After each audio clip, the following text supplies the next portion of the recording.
And Mr. Speaker, proud to be able to rise and speak on this bill. I'm a proud co-sponsor of H.R. 2083, the Endangered Salmon and Fisheries Predation Prevention Act, and I would encourage all of my colleagues on both sides of the aisle to support of this legislation. This bill was introduced in a bipartisan basis by members of the Pacific Northwest delegation to address the matter of predatory sea lions that are consuming alarming numbers of endangered salmon, steelhead, and other fish species in the Columbia River and its tributaries.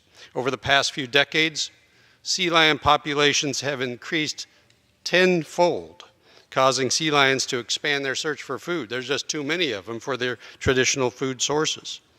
Well, Mr. Speaker, they have found that source.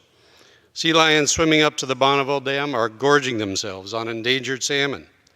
Not only for food, but Mr. Speaker, there are so many of them, they're also doing it for sport. I've seen this myself while visiting the dam, where I saw what scientists and river managers regularly see: fish passing by. Through those windows that you can watch the migrating salmon, they pass by with massive bite marks through their bodies. Most of the time, that leads to fatality for these fish. A recent NOAA study found that sea lions consumed up to 45% of several stocks of returning adult salmon last year. The Oregon Department of Fish and Wildlife found that winter steelhead will go extinct if sea lion populations are not managed, placing the likelihood of extinction at 90%. This bill would stop this severe problem by amending the Marine Mammal Protection Act to allow NOAA to issue permits allowing state agencies and regional tribes to use lethal take of sea lions in certain portions of the Columbia River and its tributaries. This legislation will help protect fish from sea lion predation and is desperately needed in order to save an endangered fish species. Unfortunately, the ranking member of the committee and the minority of the House Natural Resources Committee have once again reverted to fear-mongering, just as they have done on other issues facing the Pacific Northwest. I've heard this legislation called the Slaughter Seals and Sea Lions Act, and claim the legislation will authorize a, quote, massive increase in annual permits to kill sea lions and seals. Nothing could be further from the truth. This legislation demonstrates a targeted approach and a bipartisan concerted effort over many years to come to a consensus on this serious issue. In fact, the bill places strict limits on sea lion removal that are 1/10 the amount NOAA states would have no impact on sea lion population. I'm disappointed in these outlandish and false claims that the minority have propagated.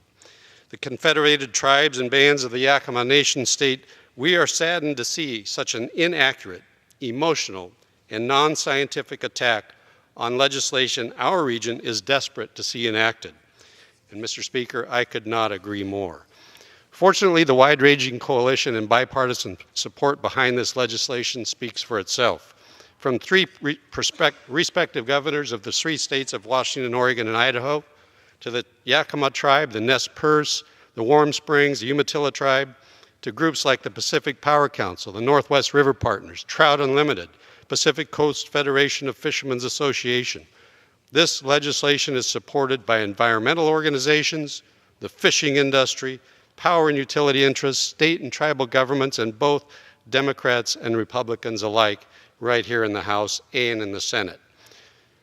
The ranking member earlier stated that this bill is not a silver bullet, and Mr. Speaker, I don't disagree, but I certainly acknowledge that this is just one tool to continue the tremendous efforts and significant resources our region has devoted to fish protection and mitigation.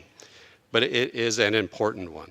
I continue to advocate for sound science approaches to managing our Columbia River system, including speaking out against the recklessly mandated spill order currently placed upon the federal river system.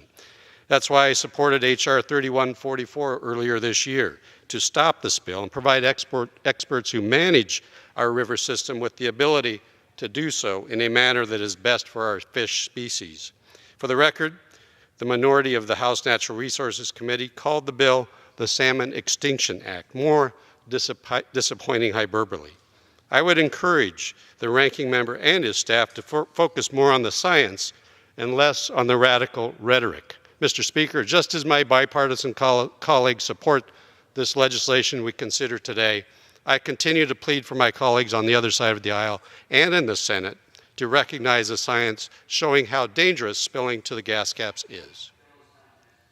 I want to thank the Speaker, and I urge all of my colleagues to vote yes on H.R. 2083. Thank you. Gentleman from Arizona.